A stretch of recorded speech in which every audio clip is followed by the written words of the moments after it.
না, তাইলে তাইলে তো আসলে কোনো কিছুই নিশ্চিত না।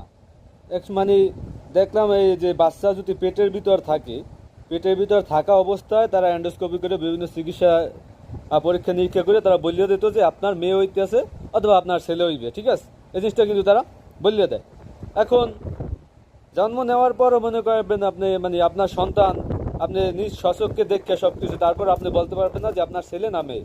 এবং কি ডাক্তাররাও কি আপনার করতে পারবে না, আইডেন্টিফাই করতে পারবে না যে আসলে আপনার কি সন্তান হয়েছে, সে ছেলে হয়েছে না মেয়ে হয়েছে। তার আসলে আকিকা দুইটা খাসি দিয়ে দেবেন না একটা খাসি দিয়ে দেবেন, ঠিক আছে? কোনোভাবে কি আপনি নিশ্চিত করতে পারবেন না এদের কথা অনুযায়ী।